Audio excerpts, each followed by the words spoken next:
예, 안녕하십니까.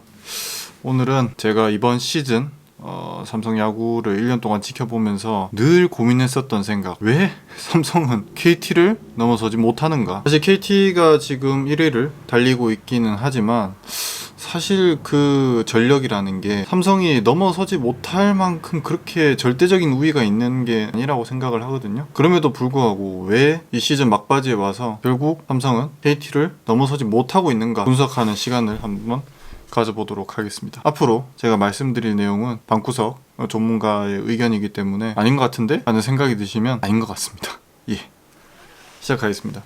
삼성은 왜 KT를 넘어서지 못하고 있는 것인가? 일단 현재 10월 11일 기준으로 KT가 단독 1등, 그리고 삼성이 3게임 반차로 지금 내려앉아 있는데, 뭐 이번 시즌은 잘 한 것 같은데 왜 KT를 넘어서지 못하고 있을까? 답은 정해져 있죠. 감독 차이 아니겠습니까? 조금 더 한다면 투수 코치 정도? 본격적인 이야기 앞서서 조금 다른 이야기를 해보면, 야구에는 투승타타라는 말이 있죠. 투수는 승리, 타자는 타점, 중요한 지표다라는 뜻인데, 뭐 최근 세이버의 활용이 늘어나면서 더 이상 이러한 지표들이 선수의 실력을 정확하게 나타낼 수 없다라는 뭐 의견이 많지만, 저도 타자의 타점 같은 경우에는 개인의 능력보다는 어떤 주어진 상황, 뭐 루상의 주자가 얼마나 들어차 있는지, 이런 부분이 더 중요하다고 생각하지만, 이 투수의 승리라고 하는 것은 제한된 상황. 그러니까 제가 이전에도 말씀을 드렸지만, 두 자릿수 이상의 승리에 대해서는 아직 유효한 가치가 남아있는 지표이다. 홈런과 선발 승이라는 게 모두 10개 이상, 즉 두 자릿수부터 사실상의 의미를 가지는 이 10승을 기록한 어떤 선수가 한 명 있다고 가정을 해보겠습니다. 일반적으로 10승 정도를 하면은 한 6패 정도는 하기 때문에 10승 6패를 기록했다고 가정하고, 뭐 물론 구창모 선수라든지 뭐 최원준 선수 같이 좀 승률이 기괴하게 높은 선수들도 있지만은, 일반적인 경우를 가정했을 때 그러면 이렇게 승패가 결정된 경기의 절반 정도, 그러니까 전체로 한 3분의 1 정도는 노 디시전, 승패가 결정되지 않는 경기를 포함한다면 한 24게임 정도는 경기를 치를 것이고, 그 경기들에서 5이닝 정도만 최소한 먹어준다고 했을 때 120이닝은 소화가 가능하다는 것이고, 또 좀 뭐 조금 더 6이닝, 7이닝 간다면은 최소한 뭐 130에서 140이닝 정도는 가져갈 수 있다. 사실 이러한 예가 작년 시즌에 최채영 선수 2020년 시즌 26게임 11승 6패 146이닝, 방어율은 3.58 정도. 이 최채영 선수가 어떤 10승 투수의 어떤 전형적인 예거든요. 뭐 11승 6패 정도, 이닝은 뭐 한 140이닝 정도, 방어율은 뭐 높지도 낮지도 않은 3점대 뭐 중후반 정도. 이 야구라는 게임이 한 시즌, 그러니까 144게임에 9이닝씩 해서 총 1296이닝을 어찌됐든 막아야 되고, 뭐 연장전이라든지 또 우천 취소와 같이 이 플러스 알파 되는 요인들까지 합한다면 그 이상을 진행을 해야 되고, 이 이닝을 투수 1군 엔트리, 그러니까 뭐 12명에서 14명 전후의 선들로 막기 위해서는 뭐 1, 2군 등말수도 있고 뭐 확대 엔트리 여러 가지 경우의 수가 있겠지만, 최소한 한 사람당 단순 계산으로 따져봤을 때 뭐 80에서 90이닝 정도는 산술적으로 막아줘야 되는 수치거든요. 그렇기 때문에 이런 10승 투수 선발이 최대한 많은 이닝을 이끌어 나가줘야 불펜의 이닝이 뭐 60에서 70이닝 수준으로 내려갈 수 있거든요. 그럼 갑자기 왜 이런 이야기를 하느냐? 승리의 가치를 높이는 것도, 그리고 그 가치를 내리는 것도 아까 말씀드린 노 디시전이기 때문입니다. 내가 아무리 잘해도 팀이 내 승리를 날리는 경우, 내가 아무리 못해도 팀이 내 패배를 지워주는 경우, 이 승패 기록이라는 게 온전히 내 기량으로만 결정되지 않는다는 단점도 있지만, 이렇게 평균적으로 30%에서 40% 정도 발생하는 노 디시전을 제외하고 두 자릿수 이상의 승수를 챙겼다? 이 선발의 제한된 출장 횟수에서 모태를 거르지 않고 꾸준히 출장하면서 팀의 승리를 견인했다라는 반증이 될 수도 있는 거기 때문에, 그렇다면 이렇게 필연적으로 발생할 수밖에 없는 이 노디시전 게임에서 삼성이 과연 어떠한 결과를 냈는지를 살펴보겠습니다. 보시는 것처럼 삼성 라이온즈는 총 130게임에서 68승 8무 54패를 기록했고, 그 의미로 1, 2, 3, 4, 5선발을 구분을 해놨고, 선발 순위는 뭐 승패보다는 출장 경기수 그리고 이닝을 기준으로 작성을 했습니다. 그리고 보시는 것처럼 선발 투수로 분류된 선수의 불펜 등판에서의 패배는 집계에선 제외를 했고요. 뭐 이 숫자들은 스태티즈나 제가 매뉴얼로 집계한 뭐 자료들이라서 뭐 약간의 오차는 있을 수 있지만 뭐 큰 차이는 없을 거라고 생각이 됩니다. 그래서 살펴보면 각 선수별의 게임이 해당 선수의 승, 패, 그리고 노디시전으로 분류가 될 수 있고, 이 노디시전의 통계를 살펴보면 삼성은 한 38% 정도, 앞서 말씀드린 것처럼 뭐 30에서 40 내지 정도의 평균적인 수치를 기록한 것을 볼 수 있고, 이렇게 노디시전의 경기가 있더라도 어쨌든 그 선수가 등판한 경기는 팀의 기준으로 봤을 때는 승, 패, 무승부, 반드시 이 세 가지 경우로 결과가 정해지기 때문에 오른쪽과 같은 결과가 나왔습니다. 그래서 이 팀이 기록한 승패에서 해당 선발이 기록한 승패를 빼주게 되면 그 경기에 불펜이 기록한 승패가 계산이 되는데, 그 결과는 이렇습니다. 언뜻 보면 22승 20패 잘 한 거 아니야? 라고 생각을 하실 수도 있는데, KT와 함께 한번 비교해 볼게요. 똑같이 KT는 128게임 71승 7무 50패, 뭐 두 게임을 덜 치르긴 했지만은 숫자보다는 레이트, 비율을 위주로 살펴보기 때문에 큰 문제는 안 될 것 같고요. KT의 경우도 마찬가지로 노디시전이 한 35% 정도, 삼성과 큰 차이는 없었고, 불펜의 승패가 23승 15패, 여기서 차이가 납니다. 결국 페넌트 레이스가 끝났을 때 1위 팀과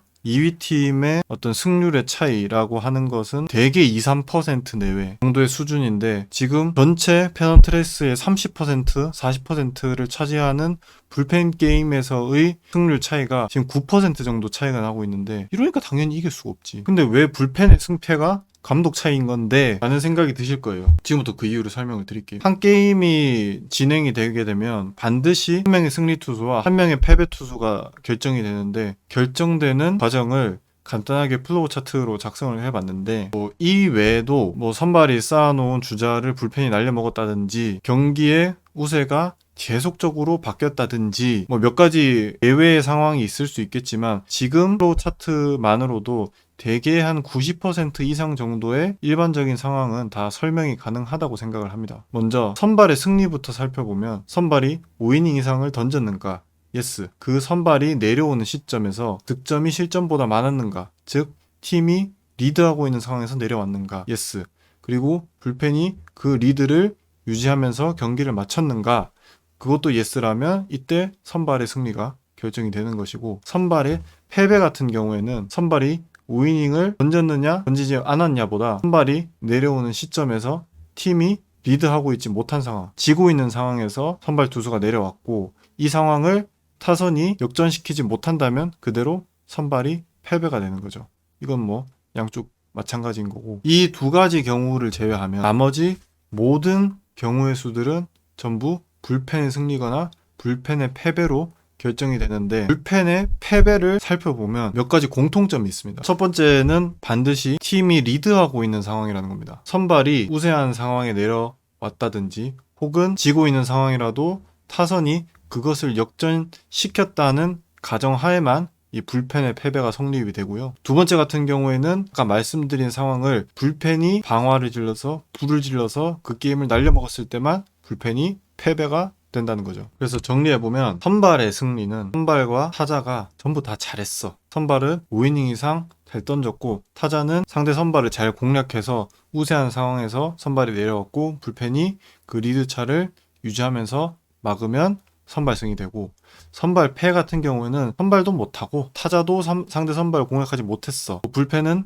패전 처리 투수가 나가서 그 경기를 마무리를 하면 선발 패가 되고, 불펜의 승리 같은 경우에는 선발이 못했지만 타자는 그 선발이 내려올 때까지는 유의미한 점수를 내지 못했지만, 그 이후 상대 불펜을 공략해서 역전시킨 다음에 불펜은 역전시키는 과정, 그리고 그 이후에 경기를 잘 마무리해서 승리를 가져왔을 때 불펜의 승리가 결정이 되고, 딱 한 가지, 이 불펜이 패배를 했을 때는 선발도 잘 던지고 타자도 상대방 타선보다 더 우수한 결과를 냈는데, 이 불펜이 방화를 질러서 게임을 날려먹어야만 이 불펜의 패배가 성립이 된다는 거죠. 그래서 이 점을 인지하고 다시 차트를 보면 이제는 차트가 좀 다르게 보이실 거예요. 불펜의 승리보다는 불펜의 패배가 더 어렵다는 거죠. 그럼에도 불구하고 당당하게 불펜의 20패를 먹은 우리 삼성 라이온즈의 모습. 사실 여기서 더 큰 문제는 뭐냐면 바로 1, 2, 3선발 게임에서의 불펜 승률입니다. KT를 보시면은 1선발 데스파이네 때 5승 3패 63%, 3선발 배재성 때 3승 1패 75%, 삼성 1선발 뷰캐넌 1승 5패 17%, 3선발 백정현 2승 4패 3%. 그러니까 KT가 지금 1위를 달리고 있는 이유는 1선발, 2선발, 3선발. 그러니까 데스파인의 고영표, 배재성이 나갔을 때 선발이 게임을 끝까지 책임져 주지는 못하더라도 불펜 승부까지 끝장 승부를 갔을 때 최소한 반반 싸움 혹은 그 우위를 반드시 점하고 있는데 삼성은 1승 5패, 1승 1패, 2승 4패. 그러니까 1, 2, 3선발 반드시 이겨야 되는 선발을 내고 불펜 싸움을 갔을 때 4승 10패. 이런 그러니까 뷰캐넌, 백정현을 냈는데 둘 다 호투를 했고 타선도 점수를 잘 내서 리드한 상황에서 내려왔는데 불펜이 불을 질러서 날려먹은 게임이 9게임이나 된다는 거예요. KT는 그게 4게임밖에 안 되는데 이 5게임의 차이가 지금 삼성을 1등을 못 가게 하도록 막고 있다는 거예요. 그래서 그 패배를 기록한 투수를 살펴보면 그러니까 선발 투수를 제외하면 삼성 라이온즈에서 가장 패배가 많은 선수가 지금 이승현 선수란 말이에요. 1년차 고졸 신인인데 그러니까 KT 불펜 중에 4패씩 하는 불펜이 도대체 어딨냐고요. 그나마 3패한 것도 김재윤, 주건 선수인데 김재윤 선수는 30세이브에 방어율이 2점대고 주건 선수는 지금 27홀드 2점대 방어율에 작년에 홀드왕 선수인데 그러니까 이런 선수들이 보여준 게 있는 선수들이 많은 출장 경기를 가져가면서 패가 쌓이는 거야. 뭐 그거에 어쩔 수 없는 거지만 이제 고졸 1년차 투수가 40이닝 나와서 방어율이 5점대 지금 4패를 하고 있는 동안 감독님이랑 저기 투수 코치님은 왜 일이 이렇게 되도록 장치를 하셨는지 저는 그게 궁금하다는 거예요. 허삼영 감독님이 뭐 3년 계약을 하셨고 또 아마 내년까지 별 문제가 없다면 아마 유임을 하실 거라고 생각을 하지만은 아직 시즌 중이고 뭐 끝까지 가봐야 아는 거긴 하지만 구단 수뇌부에 좀 의미 있는 결정을 좀 기다리도록 하겠습니다. 오늘 영상 여기까지 하도록 하겠습니다. 맞습니다.